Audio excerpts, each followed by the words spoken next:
What is the most beautiful thing about a black woman? Oh my God, that's a wonderful question. Hold on.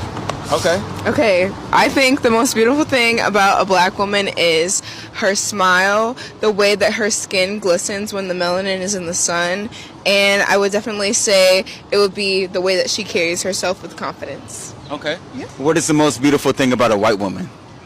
Okay, I'd say the most beautiful thing about a white woman is just her creativity and like her openness to do whatever she wants. Like, I feel like when you go to a party with a white girl, she's turned, she's lit to the function. So that's what I would say. Don't you feel like more black women should say the most beautiful thing about a white woman is their hair, since black women kind of mimic white women's hair?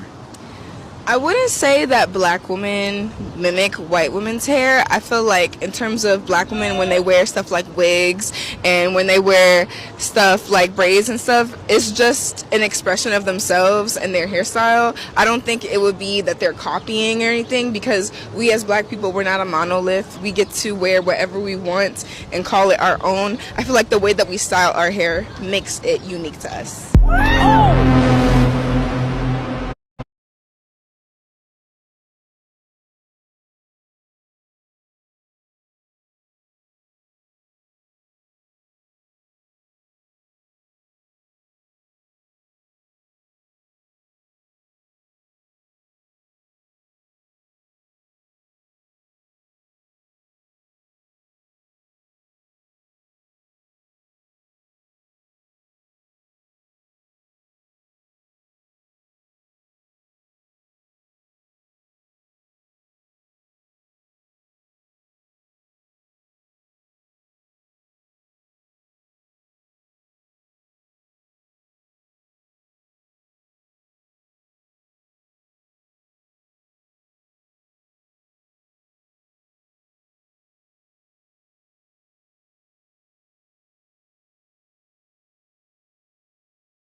That shit is ugly as f***. We wear that shit.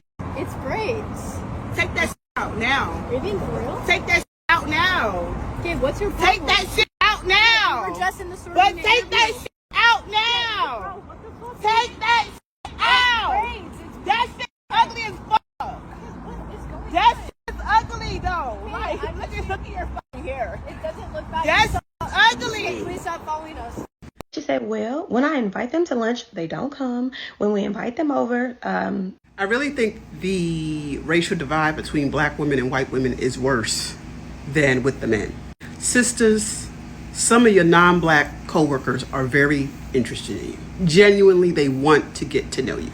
But white women, that entitlement, see, you guys call us mean. We consider you two-faced. We don't trust you. We don't trust you. See, we are not the fake it till you make it type of people. Y'all are. Y'all will smile in someone's face and have ulterior motives. I mean, if a trained therapist cannot recognize regular introversion, can you imagine what an untrained garden variety white woman thinks about a black woman? We're not mean. We're just trying to protect ourselves from y'all. Who would want to be around a group of people where every little thing is considered a slight? I'm good. So apparently white women are talking in fake voices. Like, hi. Like, oh my god, like high-pitched, like they're talking like this. And apparently that's not how they really speak. And I feel like this is part of the reason why black women are seen as aggressive, masculine, all of this stuff that bullshit y'all put on us. It's because a lot of us don't subscribe to speaking in baby voice to be more pleasant for you, man, white man. Because I really don't see any other reason as to why white women would speak in this way when it's not their natural voices. They do it to seem more docile, more approachable, more pleasant, less alarming, less intimidating, less combative. We also know that white culture loves to amplify the romanticism of children, little girls and little boys. We also know that white men tend to infantilize their women, whether it be a white woman or an Asian woman. Women they see as submissive, docile, easily controllable, more like children. Because we know white supremacy culture has very close ties to pedophilia. So I just want to know, white women, what do y'all's real voices sound like? What is the voice that you lead with every single day? Why do you do that? And what does your real voice sound like? I'm curious. I want to know. What's up, y'all? It's Jay here, your accountability coach and ghetto psychologist. I'm going to make this real quick. I don't know why black women always acting like they don't understand the pathology of why white women are jealous of us. I mean, for hundreds of years, we couldn't keep their man off of us. Why would they not be jealous? Why would they not want to be with our men after that? It's all to spite black women. Thank you for coming to my TED Talk. I think some white girls cannot fathom that a girl who's not white can be considered prettier than them. Okay, so a couple of years ago, I was in Italy for my 27th birthday. I was staying in Amalfi Coast in Sorrento. I was staying in a hostel, and if you've ever stayed in a hostel before, you know the community is tight and it's very easy to meet friends. I was staying in an all-female dorm. It was my last night there, and there were some ladies who were like, hey, we're gonna go out if anybody wants to join us. And I was like, let me go ahead and get up. I've been going out every single night while I was there, but I was like, let's go one more night before I head back to Pompeii and to Rome. So I tell the girls who were like corralling everyone together, like, hey, I would love to come. And they're like, awesome, we're gonna get ready and leave in about 30 minutes. I said, perfect. So I quickly do my makeup and I quickly put on this dress that I call like my freakum dress of the summer. It's now October, but I wore this dress all summer in Chicago, and the results every time I wear this dress is like crazy. The men be falling to their knees. So I put on this dress and all the girlies in the room are eating me up. They're like, oh my God, we love your dress.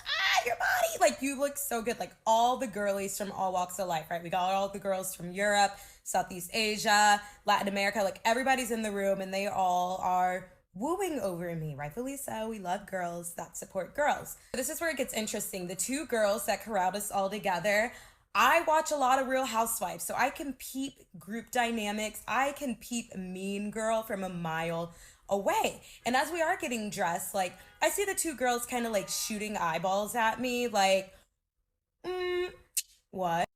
And to paint the picture about them, they're both American. One was blonde, like blonde hair, blue eyes, like Western beauty standard, right? And then her friend was a brunette, And their dynamic was very interesting, especially as we were getting dressed. Like, the blonde was definitely like queen bee, what I say go, you feed my ego. Like, that is the only reason why I keep you around.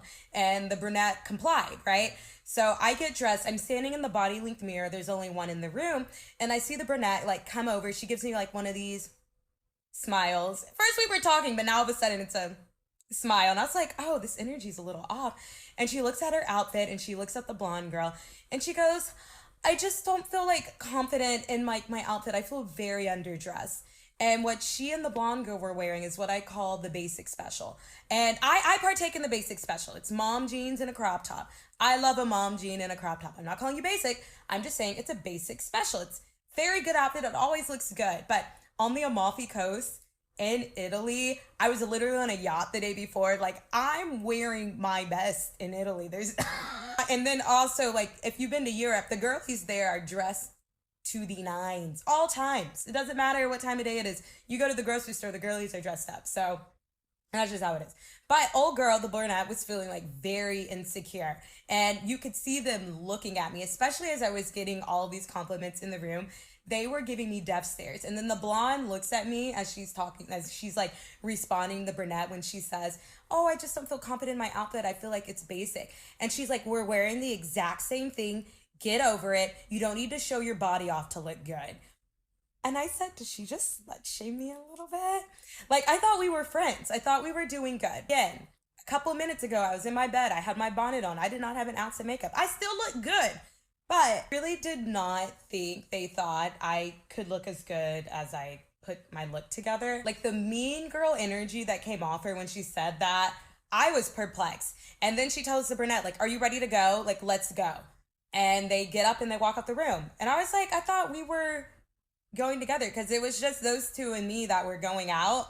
And once the door closes, everyone in the room is like, what the fuck was that? And I was like, I don't know. And of course they're all hyping me up. They're like, no, you look great. Your body looks fucking good. You don't look like scandalous. It's a sexy dress for sure. But they all said, we're in Europe. Like, I said, thank you. And they obviously started to go down the route of like, they're definitely jealous. And I was like, okay, like, are y'all peeping that? They're like, yes, that's what that was. I was like, okay, I would make sure. So that whole situation, I have a few other stories, definitely where that's happened, especially in a hostel setting. I did end up going out by myself. I had a great time. And I called my mom and explained it to her. And she was just like, you know, there are some girls who, like, the beauty standard, they know they're on a pedestal, and the fact that I was in the room and getting praises, and also I am pretty. I'm not saying I was prettier than them, but I looked really good. I don't think they could compute. Like, it was threatening their sense of self and identity and everything that's been spoon-fed to them. So, I don't know. It was crazy. This is true. I keep seeing videos of people talking about, you know, some white women actually believe that no black woman can be prettier than them. Like, they actually believe, like, no black woman can be prettier than them. Only reason why I don't believe that is because a lot of white women, not all, but a majority of white women are very envious and jealous and always in this one-sided competition with black women. They have always been like that. It's been like that since the beginning of time, y'all. Since the beginning of time. Everywhere I go, people stare at me. People call me pretty. People compliment me. But white girls, they will stare at me. They just have a nasty look on their face. They won't say nothing to me. A few of them will walk up to me and be like, you're just so pretty. You're so gorgeous. But a lot of them will look at me and just have this nasty look on their face. And I know it's jealousy. I know they're jealous. I just watched this video yesterday. It was a Black history lesson someone was talking about, and it was basically saying how black women way back when used to wear their hair in like these gorgeous big poofy hairstyles with beads and like feathers in their hair and everything like that. And white women were so jealous and so intimidated, so bothered by the hair on another person's head, they went and made a petition. This is in Louisiana. They wrote a petition to the governor, and the governor ended up banning black women from wearing their hair out in public because it was intimidating and, you know, making the white women jealous, essentially. I don't know if you guys remember, but like if you look back in the Victorian times where they used to wear those big poofy dresses and the backside of them dresses were big as hell. Excuse my language. Guess who inspired that? A black woman that was kidnapped from Africa and held in a cage as a freak show, that was forced to act like an animal and do weird stuff in a circus. Same reason why white women go and get lipo now, because they want lips like this. Lips that I was made fun of for having. Which is why this is the reason why they want to go get BBLs. Why? Because black women is a blueprint of the Coke bottle shape. One of the reasons why they get self-tanner. I thought being white as can be was a good thing. Now you want to make yourself bronze? Now you want a little melanin? It's so obvious, y'all. Like, and it's not just racism. It's jealousy. It's envy. That's another reason why these white women will go and purposefully get with these self-hating, colorist black men. I ain't never seen a white woman try to go after a Malcolm X kind of dude. Most likely because a Malcolm X kind of dude ain't gonna want to date him. I ain't never seen a white woman try to, date a black dude that always talks about how he loves black women or has made statements, about black women, how much he loves black women. I see these white women go out and get these whitewashed black men who do nothing but talk trash about black women and how black women this, how black women that, and this black and that black. They purposely go and get with these black men because it's a boost of their ego, because they know, okay, this black man hates himself, which means he hates his people. He doesn't like black women. He feels some type of way about them. And so by me getting with him, it's like I get a one up on the black woman. I get a one up on her. They're always in these secret competitions with black women. So you wonder why they're microaggressive to us. You wonder why they always catch these small attitudes. You wonder why they always feel some type of way and looking at you crazy, baby girl, because they're jealous. They're jealous because they know they can't compete where they don't compare. It's jealousy, and it's all a mind game. They will do anything they can to get in our heads and to mess with us, and then try to go and cry and play victim. That's why I don't be phased. I'll be walking around with my head up high. I know they be staring at me. I know they be looking at me. I don't even pay them no mind. I walk right past them. Won't move out of their way or nothing. They're envious. It's been like that since the beginning. I often understand when I see that a black woman is either jealous or envious of a white woman or a woman of a lighter racial background in her. And I often empathize with it. That being said, I'm not talking about some simple insecurity bullshit. I'm not talking about a black woman who doesn't like a white woman because she's perceived as white and pretty, and that black woman has an insecurity because she's black and ugly. I'm not talking about these simple kind of jealous mindsets between women. I'm talking about an actual systematic issue for black women. And I say this because even if we're one of the most seeked out racial groups, being that we make the world go around, basically, black women are in everything, we're still one of the most disrespected, neglected, and forgotten racial groups as well. This is to the extent that when we talk about women's problems, we have to stop and be like, okay, now let's talk about black women's problems,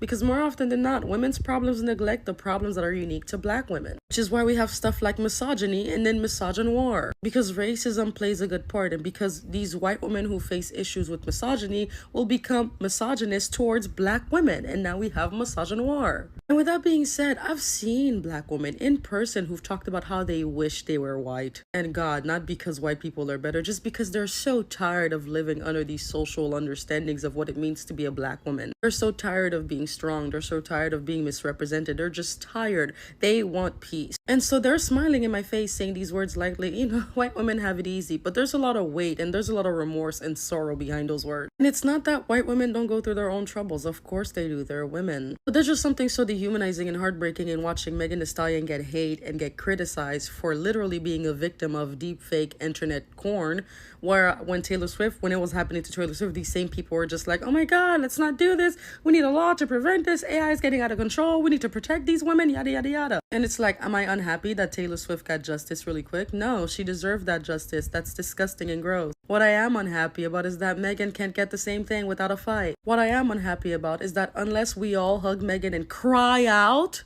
nobody's gonna do anything about it. And we have to cry loud enough to drown out all the people who basically are pointing fingers towards Megan like this is Megan's fault. And there is nobody's fault except for those people who created the videos. Black women are not granted the luxury of proper criticism without basically being dehumanized in it. Just like Fanita. It's a big burden, it's a big weight that has to be on each of our backs that we live through, especially when you recognize yourself as a black woman. If you don't recognize yourself as a black woman, these things might go across your head because plenty of black women don't realize that they're black. And if you know, you know. But when you do start to understand how the world perceives you as first black and then woman, things starts to pile up and add up. And so in that sense, I can understand the despair of black women. We don't get much of the grace that we give to others. Nobody's there running for us like we are running for them.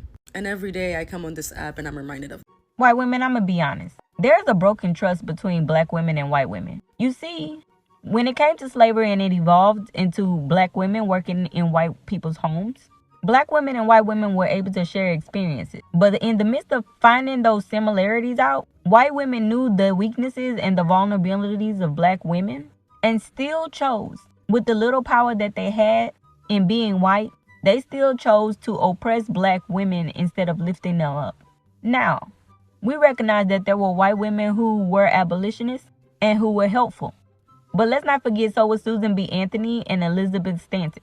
And when they got the opportunity, they chose to fight for the rights of white women while leaving black women behind. Fast forward into the corporate world, where there are many meetings and many instances where white women have thrown black women under the bus to survive, to have power. And who could blame you? You did what was best for you. However, when black women did the same, there was a punishment. Hey, good morning. What's up? Anyways, I just gotta come on here real quick and rant because I'm so tired of seeing y'all black women get mad, angry, and bashing these white folks just because they wearing braids or doing some shit that started in our culture. Like, y'all can't get mad at them for wearing braids if y'all sitting around constantly wearing 613 hair, constantly wearing hair that got ass, constantly going to get them lashes done, constantly putting them fake ass blue ass contacts in on there where you got boo brown eyes. Like, everybody dips in everybody's culture. But it seemed like when it comes to the black folk, y'all just feel just so angry about our history that y'all feel like everything is just y'all. Okay, cool. It was y'all. Yes, it originated from us. Yes, cool. Be happy somebody trying to motherfucking do the same shit that we do. We trendsetters. But y'all over here trying to bash them and say that they can and can't wear certain hairstyles because it originated in y'all's culture. Like, make that shit make sense. The fuck?